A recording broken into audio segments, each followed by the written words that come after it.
Abner también ya tiene el pase, ¿ya? Listo, los tres están ya con el pase correspondiente. A ver, escuchamos, Alex. Ah, quiero ver si ¿Algún aparece comentario? ¿Aparece la diapositiva? ¿O todavía? No, aún no. No, todavía no, todavía no. Ahora sí, ¿no? Ya está cambiando ya. Yo creo que ya.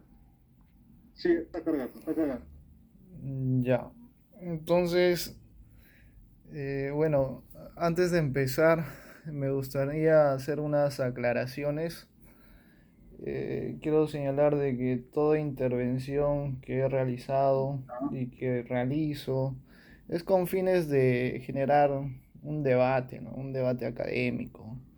Si por ahí alguien se siente aludido, probablemente la Ah, palabra ya, por que haya utilizado, que sea fantasioso, sus argumentos, va más ajá, centrado a un sí. punto académico, no va por otras partes, ¿no? Y además es una palabra que con Ajá, todo ajá, cariño yo lo digo y al fin y al cabo, si se sienten por ahí intimidados, no es la cuestión, al menos que yo percibo, ¿no? Generar un debate, mantener las posiciones que cada uno considera pertinente, ajá, obviamente, debidamente sustentado, ¿no? Yo al inicio he sustentado mi posición y por ahí mi compañera también defendió al grupo y para mí me ujú, parece plausible su acción porque definitivamente, ¿no? Si eres parte del grupo tienes que salir a defender, ¿no? Claro está, con argumentos válidos dentro de lo académico. Bueno, dicho ello, en todo caso, voy a dar pase a ajá, mi exposición. Mi tema es la lesión. Eh, Antes de todo, eh, bueno, yo voy a partir de proponiéndoles una hipótesis, ¿no? Probablemente ya en el transcurso de la exposición podamos llegar a un consenso si lo que yo les propongo les llega a convencer o no. Al fin y al cabo, no pretendo decir o hacer un ujú, clásico, una clásica conferencia donde uno repite como paporreta y al fin y al cabo no dice nada, ¿no? Entonces, el detalle es el siguiente. Muchos ujú, se han dedicado a analizar la jurisprudencia, analizar el pronunciamiento del juez que se refleja obviamente en sus sentencias y ujú, pocos cuestionan la norma legal, la ley propiamente. Pocos ya, consideran que existen leyes ineficientes y que por lo tanto deben ser erradicados, deben ser eliminados, suprimidos del marco jurídico en la que se encuentran, ¿no? Y esto obviamente yo parto desde este ya, punto porque yo considero que la lesión como norma positivizada es un grave error ujú, mantenerlo en nuestro ordenamiento jurídico. Ya, eso es lo que yo vengo a proponerles. ya, Claro está, voy a hacer ajá, un poco de antecedentes, voy a hablar un poco de cómo es que se origina la lesión, para luego plantearles casos. Es más, el derecho anglosajón, los autores del derecho anglosajón que generan doctrina, empiezan ujú, por comentar los casos. Todos los libros que escriben los que ya, pertenecen al common law empiezan a analizar el derecho a partir de casos, ¿no? Poco les, pocos ajá, abarcan probablemente a la teoría, pero todo parte desde los hechos para recién llegar a alcanzar o perpetuar una ley, un principio. Y entonces debemos entender que el derecho debe ser recogido. Alex, Sí, Alex, se te escucha recortado, no, no hay una hilación. No sé si puedes mejorar tu audio creo que es, o, o cambiar de aparato, no sé. creo que es, Estás entrecortado. creo que es la señal, no sé si me o escuchan, es el internet, la señal, ¿no? debe ser No, te el escuchamos servicio. fuerte, fuerte, pero entrecortado. A ver, De hecho, tengo, sí, continúa. ya, en todo caso, al punto donde iba, ¿no? Mi Ya, participación en esta oportunidad es cuestionar la institución jurídica que ujú, vendría a ser la acción rescisoria por lesión, ¿no? Eso que lo encontramos en nuestro Código Civil en el artículo 1447, ¿no? Como figura ahí en la diapositiva, que obviamente tenemos que partir qué es lo que dice la ley para ponerlo en tela de juicio, ¿no? Para cuestionarlo. Bueno, acá voy a... ¿cómo define la ley? La ley prácticamente no lo define, solamente da cuenta en qué supuestos podría ser invocado, ¿no? El artículo 1447 nos dice, la acción rescisoria por Ya, lesión solo puede ejercitarse cuando la desproporción entre las prestaciones al momento de celebrarse el contrato es mayor de las 2/5 partes y siempre que tal desproporción resulte del aprovechamiento por uno de los contratantes de la necesidad apremiante del otro, ¿no? Entonces, como vemos, esta institución jurídica se preocupa por regular esa desproporción de las prestaciones en, en un vínculo jurídico obligacional. Entonces, si eso es la finalidad, nosotros vamos a señalar de que esta institución jurídica al fin y al cabo tiene varias deficiencias. Primero vamos a citar a Bullard ya desde un enfoque del análisis económico del derecho. Bullard ha escrito mucho, entre ellos hay un artículo, yo sé que probablemente muchos de ustedes lo han leído, es La parábola del mal samaritano, apuntes sobre la lesión en el derecho de contratos, ¿no? Entonces, acá Bullard nos dice de que prácticamente con esta institución se estaría desincentivando operaciones de rescate. Él plantea un ejemplo, de hecho es un caso del derecho norteamericano, en el derecho norteamericano sobre un barco que transportaba aceite de ballena, ¿no? Y ya, se encuentra en alta mar al punto de que eh, el barco se va a inundar, se va a sumergir hacia el fondo del mar y por ahí pasan dos barcos y antes que se pierda su mercadería, lo que estaban su transportando, que cargamento. era su cargamento, que era aceite de ballena, Ujú, deciden comprarle, ¿no? Le dicen, ¿sabes qué? Te lo compro, pero no te voy a pagar un precio de mercado, te voy a pagar un precio por debajo del mercado. Si lo aceptas, hacemos el contrato y si no, bueno, darlo por hecho de que los barriles de aceite de ballena se van a sumergirse en las profundidades del mar, ¿no? no, Entonces, no, fíjense que estamos en sí, una situación donde no hay muchos compradores. Es más, estamos ante ujú, una falla del mercado, ante un monosonio, ¿no? Donde existe un solo comprador y un posible comprador en el mercado, dado las circunstancias en las que se encuentra este barco que transportaba barriles de aceite de ballena, ¿no?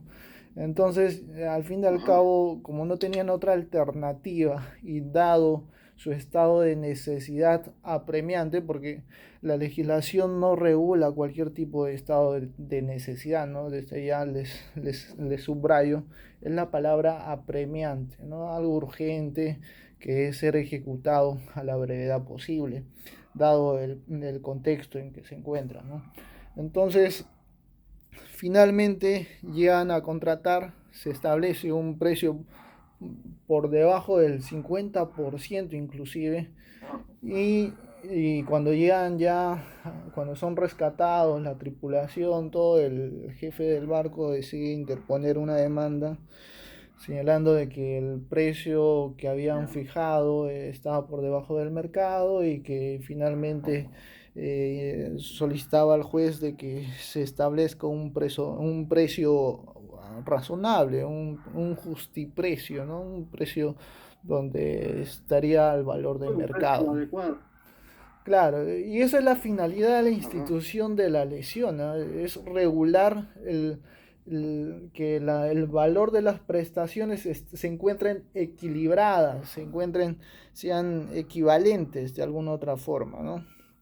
Entonces, el juez obviamente resolvió a favor de la tripulación que fue rescatada y graduó e incrementó el precio, estableció un precio del mercado y el barco que hizo el rescate tuvo que pagar un monto adicional para tratar de compensar la deficiencia, ¿no?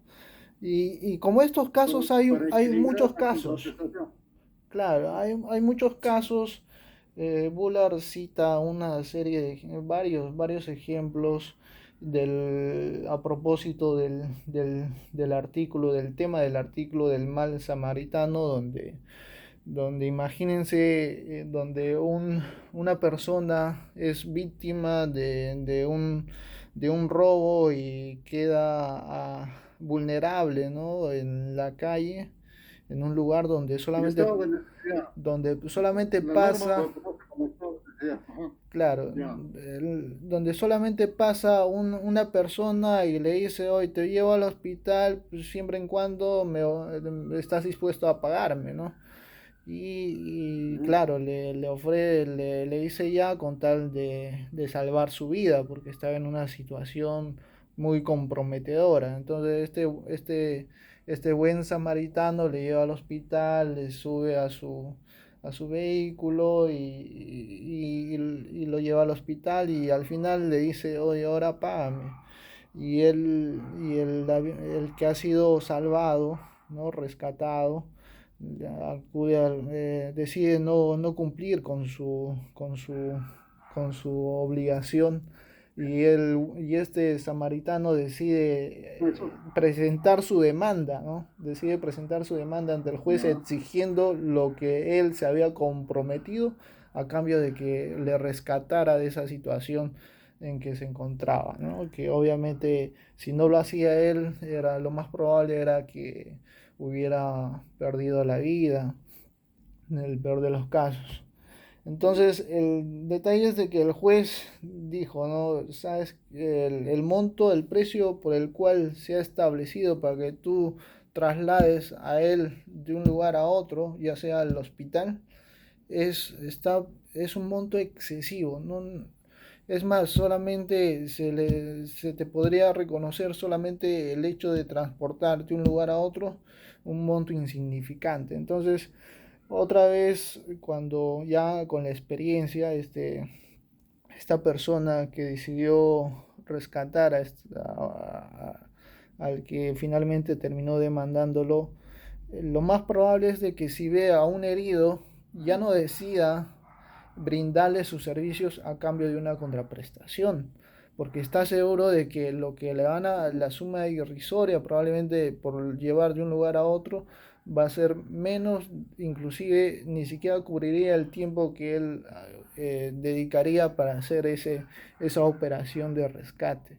Entonces Bullard nos dice al fin y al cabo de que se está transmitiendo una información y esa información es otra cosa que de no contratar con aquellas personas que se encuentran en un estado de necesidad apremiante, ¿no? Y así esta situación se va Ujú. agravando porque si ese es el mensaje que el derecho transmite a la sociedad, entonces nadie va a estar dispuesto a contratar con estas personas que se encuentran en esa situación.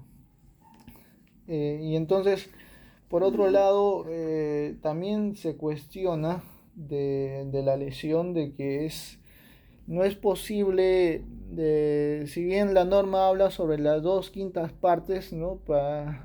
Basta, para no hacerlo tan confuso, esas 2/5 partes es el 40% del valor total, ¿no? Imagínese que estamos contratando por 100 soles, el 40% es 40 soles, ¿no? Y aquellas personas que contratan menos, por más del 40%, mejor, mejor dicho, por encima de ese monto del 40%, por debajo del precio del mercado.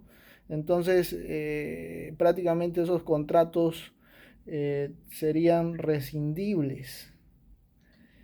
El juez intervendría en ese contrato, y si alguien por ahí estableció un precio al, al a ver, en el ejemplo que les planteo, si alguien por ahí decide pagarle el 50% cuando el valor es 100 soles, decide pagarle solamente 50 soles, el juez va a señalar de que el monto debe mantenerse, debe estar en un grado de equivalencia, y que como quiera que no está al 40%, el juez va a intervenir. Y de alguna otra forma esto implica una fijación de precio. Fíjense que estamos en un estado, en una economía de mercado donde la oferta y la demanda establecen el precio, ¿no? Claro está que el Estado puede intervenir cuando, cuando existe un interés público o una necesidad, ya sea por situación de seguridad o otras excepciones que establece la Constitución, pero entiéndase que estamos ante un interés público. En cambio, en el caso de dos donde hay un acreedor y un deudor, estamos en una relación jurídica interpartes, donde solamente el, el beneficio o la operación, la intervención que va a hacer el juez no llega a trascender a un ámbito, a un interés público, ¿no? Debemos entender de que si lanzamos el mensaje a la sociedad de que nadie puede contratar por debajo del 40%, y si lo hace está expuesto a que la otra parte le demande para pedir que el juez establezca un equilibrio en las prestaciones, lo más seguro es de que nadie va a querer contratar de esa manera, ¿no? Entonces, a pesar de que pueda ser al inicio una situación donde el costo de oportunidad valga la diferencia que se deja de pagar. Y ahí va la importancia de nuestra participación, porque fíjense que si uno decide pasar por alto por esta institución jurídica de la lesión, tranquilamente podría establecer un monto por el costo de oportunidad, y, y claro está, establecer, pagar finalmente un precio por debajo del mercado, por debajo de las 2/5 partes que establece la norma, y que de esta manera podríamos pasar por alto por esta institución que el legislador finalmente incorpora a nuestro marco jurídico, y que vemos las graves deficiencias de esta institución jurídica, ¿no? Y obviamente yo estaba dispuesto a hacerlo más amplio este tema. Exponer en la tarde es un poco más pesado, pero yo les pregunto, ¿no? ¿De qué manera ustedes podrían contratar si la regla del juego es de que no puedes celebrar contratos por debajo de las 2/5 del 40%. O sea, no puedes pedir, no puedes establecer, no puedes realizar un pago o establecer un precio por más del 40%. O sea, si tú superas ese monto, claro está de que vas a tener que compensar, ya sea en un proceso judicial o inclusive devolver el bien, ¿no? Que finalmente eso es lo que se persigue con la lesión. O devuelves el bien o completas lo restante, lo que falta, que vendría a La ser el diferencia. precio del mercado, la diferencia, ese 40% probablemente. Entonces, si uno ha llegado a un descuento probablemente del 41%, bastaría solamente pagar ese 1% para cumplir con la ley y no necesariamente someterse a la intervención del juez para que gradúe al valor del precio de mercado y pagar la diferencia, ¿no? Entonces es difícil, es difícil inclusive establecer cuál sería el valor del objeto. O sea, tenemos en claro cuál es el precio que se ha pagado, pero para determinar cuál sería el valor que debería de pagarse, dado las circunstancias en que uno se encuentra, inclusive para el juez esto va a ser tremendamente dificultoso, porque no es lo mismo, ¿no?, poner a la venta tu vehículo en un momento normal, la venta puesta al mercado en momentos en donde uno no le urge tener la liquidez, a que lo pongas normalmente como se suele intercambiar los bienes en el mercado, ¿no? Donde existe probablemente varios compradores, donde probablemente uno inclusive puede encontrar varios vendedores. Pero ¿qué pasa si nos encontramos en la situación donde solamente hay un comprador y probablemente varios vendedores, ¿no? Y el comprador, por el costo de oportunidad, está dispuesto obviamente a pagar el monto menos de lo normal, porque sabe muy bien de que el vendedor lo va a aceptar dado su estado de necesidad apremiante. Entonces, ¿cómo es que el juez va a determinar el costo del valor en esta situación, ¿no? Es poco imposible si es que no tenemos varios competidores en el mercado que puedan también comprar el mismo bien en ese preciso momento. Entonces, este problema de la lesión debe ser suprimido de nuestro ordenamiento jurídico, como he iniciado, porque trae serias consecuencias, y eso lo vamos a señalar hay una sentencia del Tribunal Constitucional y hay una casación que daremos a conocer casi al final de nuestra intervención. Entonces, y ustedes se preguntarán, ¿no?, ¿cómo es que nace esta figura de la lesión? Normalmente el derecho se ha preocupado, usualmente el derecho se ha preocupado por defender al más débil, ¿no? Inclusive nuestra Constitución establece quiénes podrían ser aquellas personas más vulnerables, ya sea nuestra Constitución habla sobre los ancianos, madres gestantes, niños, personas en la cual serían más vulnerables en todo tipo de situación, ya sea dado en una sociedad.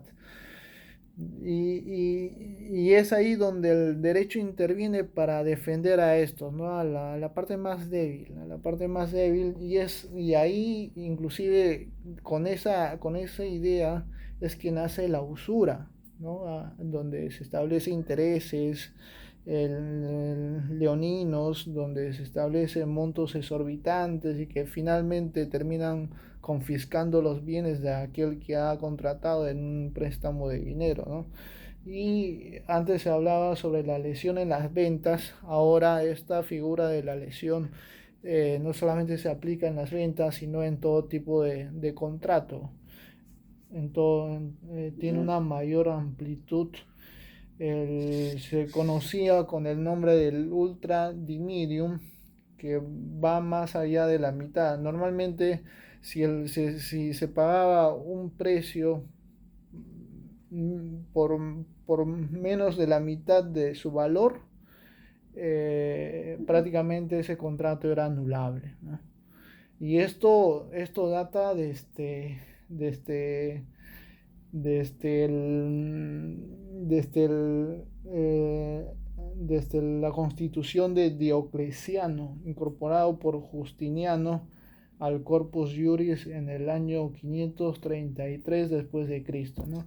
Y se conoce como la ley segunda, que de hecho es la primera fórmula represiva de la lesión, que nos habla sobre la desproporción de la prestación, que Santo Tomás de Aquino lo desarrolla por primera vez.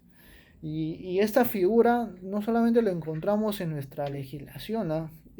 Claro, también lo podemos encontrar en el código Napoleón, en el código italiano, suizo, austriaco, en el código de Grecia, México, húngaro, Portugal y Guatemala. En el Perú, esta institución ingresó eh, porque Manuel Lapuente Lavalle así lo persistió y insistió que en el Código Civil de 1852 se incorporase esta institución jurídica, a pesar que Max Arias Schreiber no estaba de acuerdo, ¿no? Ya después de su incorporación, inclusive Max Arias escribe un artículo, ¿no? Luces y sombras del Código Civil, y advierte las graves deficiencias que traería la lesión en nuestra sociedad y prácticamente en todo el marco jurídico de nuestro país. También, o sea, se introduce en el Código Civil de 1852, se reproduce también en el Código de 1936 y obviamente en nuestro Código actual de Del 1984. 84. Claro. Entonces, el detalle y también, como ustedes podrán advertir, es de que se está vulnerando la intangibilidad de los contratos, que no es otra cosa que, estoy seguro que ustedes lo conocen por el principio del pacta sunt servanda, ¿no? Donde el acuerdo entre las partes es ley entre ellos y que la voluntad prima sobre todo y prácticamente se considera a los contratos como una fuente del derecho, porque no solamente existe contratos típicos, sino atípicos, y la legislación lo permite, siempre en cuanto no se vulnere las buenas costumbres y el orden público, ¿no? Y obviamente los requisitos del acto jurídico para que finalmente esto pueda generar efectos jurídicos. Entonces, se vulnera, como les he dicho, se vulnera el principio pacta sunt servanda, se fija indirectamente un precio en el mercado, trae graves consecuencias, se da un mensaje a la sociedad de que nadie podría pactar por debajo de las 2/5 partes, y si lo hace estarán en un proceso judicial.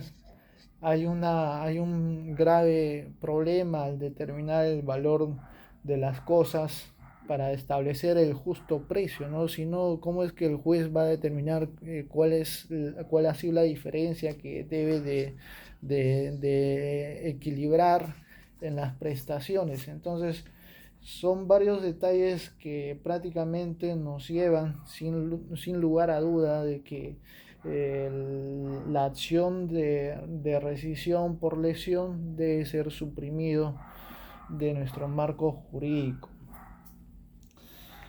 Y otra postura, y antes que me olvide, es lo que nos... esto lo he encontrado, es lo que nos habla sobre la teoría del valor, ¿no? Hay un artículo que escribe Venegas Lynch, Fundamentos de Análisis Económico. Ya, él señala de que en toda la legislación se va a encontrar que el derecho ha recogido la teoría del valor objetivo.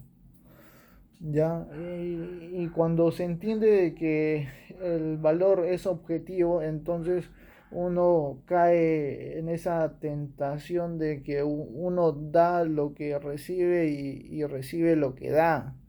Y debe existir una proporción, uno debe mantenerse en un grado de equivalencia las prestaciones. Entonces, si caemos en ese error de que el valor es objetivo y no subjetivo, entonces vamos a insistir y persistir en que la institución jurídica de la lesión debe de ser incorporado en nuestro ordenamiento jurídico. Pero ello no es así porque se parte de una mala perspectiva, porque el valor en sí es subjetivo, ¿no? Es subjetivo, y es que uno no intercambia cosas por lo que por el valor o por el mismo valor que vale el otro, no lo hace. O sea, si uno intercambia cosas cuando uno considera que vale más lo que recibe que lo que da. Entonces es ahí cuando uno realiza un intercambio, ¿no? Cuando uno decide celebrar un contrato y probablemente valora más la casa que va a comprar que el dinero de la cual se va a desprender. Pero uno no puede intercambiar señalando de que las prestaciones deben ser equivalentes y al fin y al cabo quien establece el valor a las cosas somos nosotros mismos, ¿no?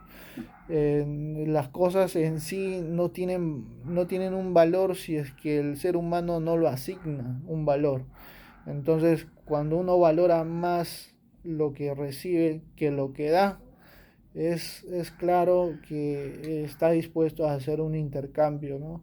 A intercambiar las cosas, que finalmente es el objetivo de un contrato, ¿no? Uno celebra un contrato probablemente para obtener la titularidad del derecho sobre la cosa, ¿no? Porque al fin y al cabo las cosas no tienen derecho, ¿no? Uno le asigna un valor, uno le asigna un derecho para que finalmente esto sea transferido a otra persona, y esta persona Sí, que finalmente lo recibe podría disponer. señor Alex, Sí, tu audio está fallando otra vez. A ver, trata de arreglarlo, porque te estamos escuchando entrecortado. ¿Ya? 2 minutitos. En 2 minutos arréglalo eso. ¿Ya? a ver, damos una pausa de 2 minutos.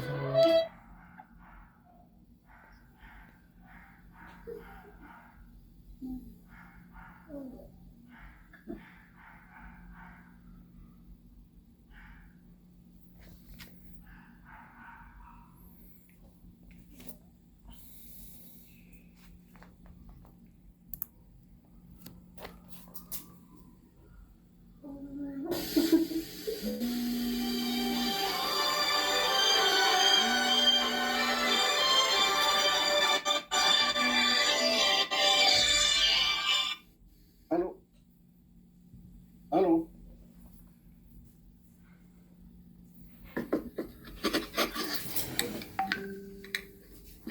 Ya, arreglate. A ver, doctor, ¿me escucha ahí? Alex, ¿Me escucha? ya, a ver, ya. Ya ahora, Ya, ya para siga, siga, terminar siga. ya, doctor, porque yo sé que esta hora es muy pesado Estamos en el para cada uno de reporte del ustedes. valor, sí.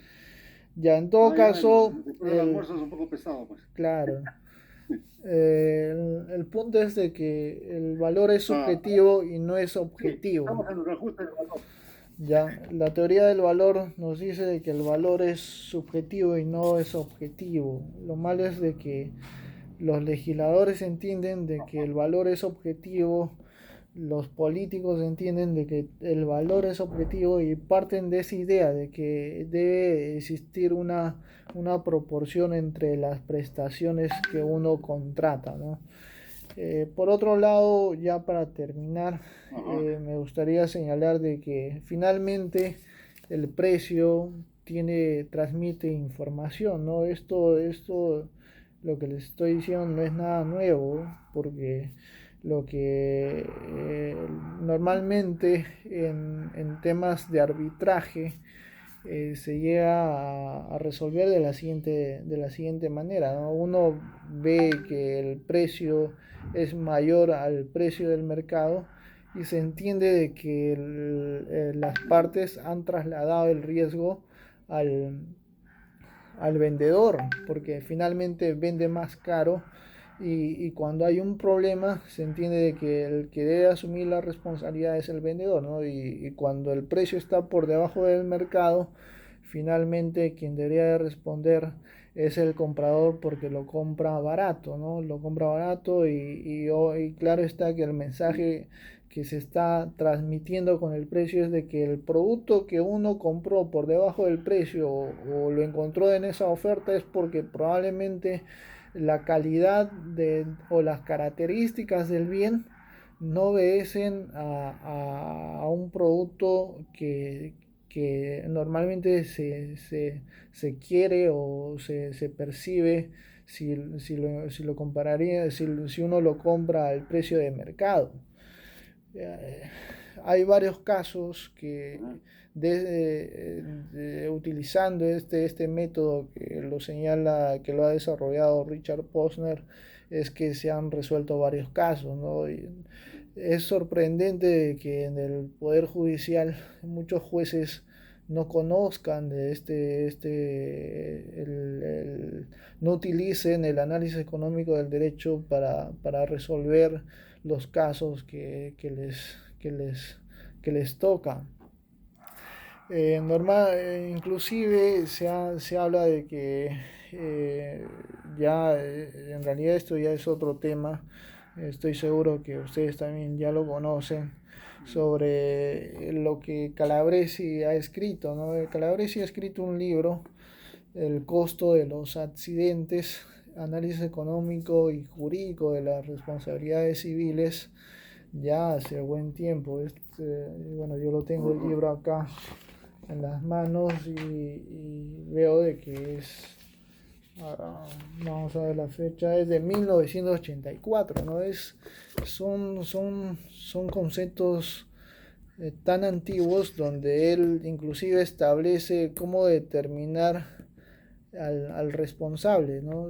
Porque al fin y al cabo, cuando uno celebra un contrato, eh, normalmente cuando se incurre en un incumplimiento, se establece algunas penalidades y para ver quién es que